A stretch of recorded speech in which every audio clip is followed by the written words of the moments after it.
और दोस्तों मैं ये बोलूँगा कि अगर फिर भी आपके मन में सवाल खड़ा होता है और ये सवाल आपको परेशान कर रहा है, आपको प्रिपरेशन में हैम्पर कर रहा है, तो फिर यार आप दोबारा भर लो और अच्छे तरीके से ही भरना।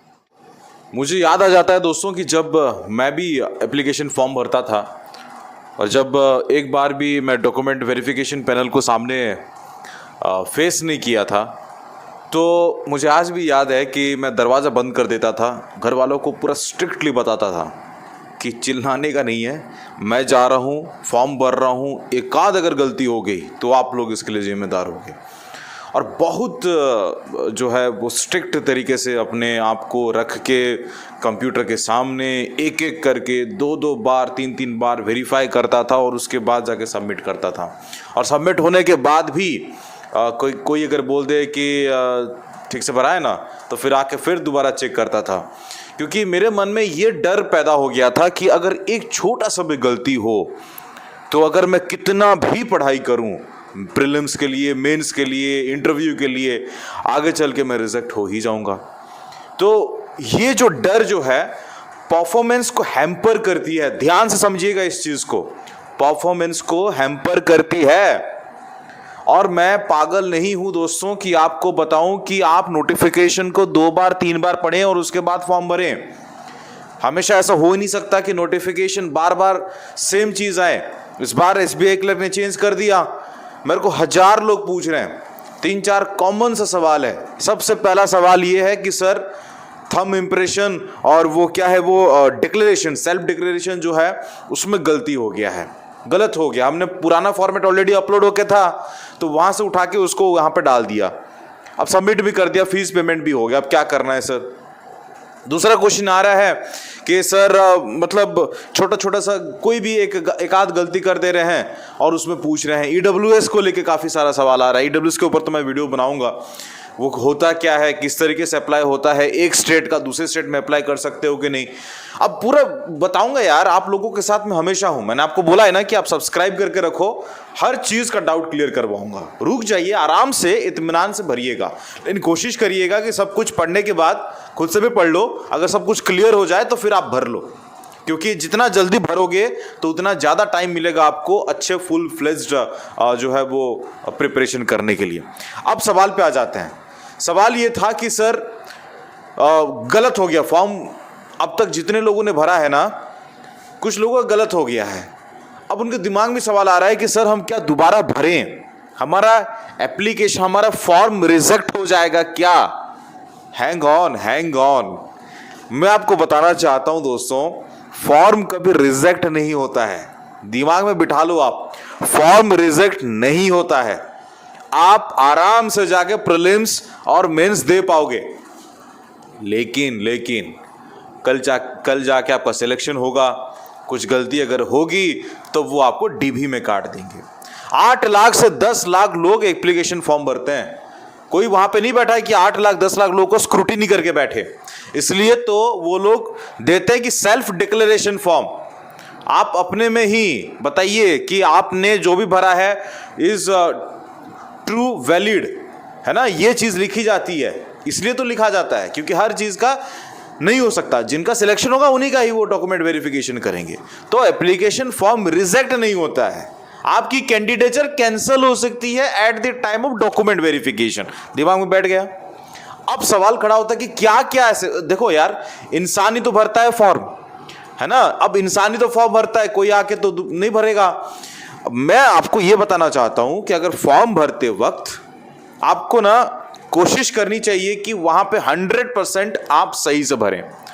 खुदा ना खास्ता अगर 1-8% गलत हो गया तो वो मैटर करता है कि क्या चीज गलत हुआ है। मैं आपको बता देता हूं कि क्या क्या सेंसिटिव चीज है जिसको सवाल खड़ा किया जा सकता है और you are liable for rejection. आप तो 100% रिजेक्ट हो ही जाओगे अगर ये गलतियां आपने की कर रखी है तो। सबसे पहला चीज आपका कैटेगरी दिखाता है दोस्तों कि आप सच बोले हैं कि गलत बोले हैं, यानी आप अपना सही कैटेगरी डाल के भरिएगा फॉर्म, होता क्या है कि अगर मान लीजिए आप जनरल कैटेगरी से हैं, रिजर्वेशन कैटेगरी का आपने डाल दिया, फायदा तो उठा लिया आपने, कहां पे, प्रीलिम्स में सिलेक्शन से, और फिर मेंस में भी सिलेक्ट हो गए क्योंकि आपने फायदा उठा रखा है। लेकिन at the time of document verification आपके पास एससी का कैटेगरी नहीं है, तो ये सीधा 420 केस लॉज भी हो सकता है, फर्जीवाड़ा होता है ये। इसलिए तो जब भी आप वहां पे भरते हो तो एक पॉपअप निकलता है कि अब देखिएगा ना, जब भी आप भरेंगे फॉर्म, तो जनरल अगर भरेंगे या कोई भी भरेंगे तो एक पॉपअप आ जाएगा, आपको दिखाएगा, उसका तो ओके करेंगे फिर आगे बढ़ेंगे। दूसरा चीज कहां पे ध्यान देना है, डेट ऑफ बर्थ में ध्यान देना है, यह गलत नहीं होना चाहिए, ठीक है। तीसरा चीज, आपका नेम सही होना चाहिए। आपका नेम एज पर आपके 10th क्लास का मार्कशीट, 12th भी इतना इंपॉर्टेंट नहीं रखता, 10th क्लास का मार्कशीट प्लस आपकी जो आधार कार्ड है या आपकी जो भी आपकी पहचान है उसमें टैली कर रहा है कि नहीं कर रहा है, और आपने जो भरा है वो टैली कर रहा है कि नहीं कर रहा है, that is super super important. एक और चीज मैं इंपॉर्टेंट समझता हूं दोस्तों कि आजकल तो बायोमेट्रिक जो है वो थंब का शायद होगा नहीं, लेकिन आई स्कैन होगा।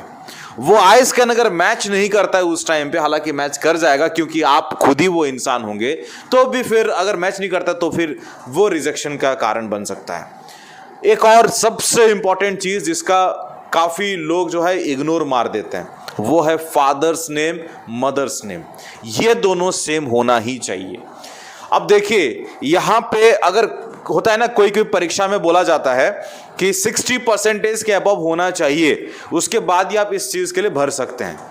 अगर यहां पे लिखा है 60% के ऊपर होना चाहिए, तो फिर आपका जो है ग्रेजुएशन का सर्टिफिकेट दिखा जाएगा, पूरा बाकायदा मार्कशीट टैली की जाएगी, राइट। लेकिन अगर मान लीजिए उसमें नहीं लिखा है, बस एनी ग्रेजुएट कैन अप्लाई करके लिखा है, तो फिर वो आपका ग्रेजुएशन का वो देखेंगे, प्रोविजनल सीट अगर आपको मिला होगा तो वो देख लेंगे, और मार्क्स चेक नहीं करेंगे। ऊपर से आपको देख सकते हैं, मार्क्स चेक नहीं किया जाएगा, बिकॉज क्राइटेरिया ही वहां पे बैठा है कि कोई भी ग्रेजुएट पास हुआ हो वो अप्लाई कर सकता है। तो दोस्तों ये जो जितने भी चीजें मैंने आप सभी को बताया, ये सब चीजें काफी इंपॉर्टेंट है, इन सब चीजों को ध्यान दीजिएगा, ठीक है, भरते समय। अगर मान लो और कोई मिस्टेक हो जाता है, छोटा मिस्टेक हो जाता है, जैसे कि नेम ऑफ द बोर्ड, ठीक है, आपका बोर्ड जो है जैसे कि दिल्ली यूनिवर्सिटी है, ठीक है, और यूनिवर्सिटी में आपने लिखते लिखते लिख दिया TTY लिख दिया, तो दिस आर फॉर कंसिडरेशन, ये कंसिडर किया जाता है। अब इंसानी तो है, इंसानी तो गलत करता है, तो ये छोटी मोटी जो चीजें होती है वो कंसिडर की जाती है। अब वो चीज कंसिडर नहीं किया जाता जिस चीज को आपने यूज करके, यूटिलाइज करके, फर्जीवाड़ा करके, आपने फायदा उठा के आप क्या करे हो, सिलेक्शन लिए हो, वो तो फिर स्ट्रेट अवे मना होता है, स्ट्रेट अवे मना किया जाता है। मना किया वो तो सिर्फ इतना मान के चलो कि वो उस बंदे को जाना ही नहीं था डॉक्यूमेंट वेरिफिकेशन, ये चीज होता है दोस्तों। तो मेरा मानना है कि इतना टेंशन लेके फॉर्म मत भरो, मेरे पे यकीन करो, मैं ऑलरेडी 7-8 डॉक्यूमेंट वेरिफिकेशन पैनल को अटेंड कर चुका हूं। छोटी मोटी गलती होती है, हमने खुद देखा हुआ है हमारे दोस्तों का, छोटी मोटी गलती होती है वो कंसिडर कर लेते हैं, लेकिन वो गलती कंसिडर नहीं होता जो आपने फायदा उठा के आपने सिलेक्शन लेने का कोशिश किया हो। तो 420 के सीधा लॉज हो सकता है क्योंकि बड़ा सेंसिटिव चीज होता है। तो कैटेगरी को ध्यान से देखिएगा, नेम को ध्यान से देखिएगा, फादर्स नेम, मदर्स नेम को ध्यान से देखिएगा, डेट ऑफ बर्थ ध्यान से देखिएगा, पासिंग ईयर भी देखिएगा। तो ये सब चीजें जो होती है ना, ये थोड़ा सा आपको कंसिडर करना चाहिए कि हाँ भरते वक्त मेरे को ये चीज़ पे ध्यान देना चाहिए। अब फालतू का टेंशन मत लीजिए यार, आपका काम है, आपको पढ़ाई करना है। अब पढ़ाई कैसे करनी है वो आपको मैं बता देता हूँ। मॉक टेस्ट खरीद लो, स्टूडेंट फरमाइश का मॉक टेस्ट ले लो, 50 मॉक टेस्ट का फॉर्मूला बनाओ मेरे भाई। 50 दिन अभी पड़ा है आपके पास, अभी भी I think we are having 30-35 days. एक दिन में कम से कम 3-4 मॉक टेस्ट आपको देना ही चाहिए। गो कोरोना कोड यूज करो, लिंक आपको डिस्क्रिप्शन बॉक्स में जाएगा। टेंशन फ्री रहो। अगर ये सब चीजें दिमाग में आया तो फिर मैं जानता हूं ना, मैं भी एक कैंडिडेट रहा हूं, भाई, अभी भी मैं समझता हूं एक कैंडिडेट हूं। तो आपको ना ये नहीं सोचना चाहिए कि यार मैंने ऐसा भर दिया तो फिर दिमाग में हमेशा आता रहेगा कि कैसा होगा, मैं इतना पढ़ाई तो कर लिया, अब तो फिर फंस जाऊंगा मैं, पढ़ाई करके क्या फ़ायदा। ये नेगेटिविटी जो है वो आपको डाउनग्रेड ही करेगा, अपग्रेड कभी नहीं करेगा। ठीक है, चलिए फिर, अगर आपने मेरे को इंस्टाग्राम में फॉलो नहीं किया, क्या करना है, इंस्टाग्राम में फॉलो करना है। ये इंस्टाग्राम ही तो है बॉस, जहां पे आप सवाल पूछते हो मैं रिप्लाई करता हूं, और ये कॉमन सा सवाल जो है इंस्टाग्राम पे ही आया है। ठीक है, मिलते हैं नेक्स्ट वाले वीडियो पर, तब तक ले जय हिंद, जय भारत, शब्बा खैर, लव यू, अपने सेहत का बिल्कुल ध्यान रखिएगा। लिंक डिस्क्रिप्शन बॉक्स में मिल जाएगा। नमस्कार।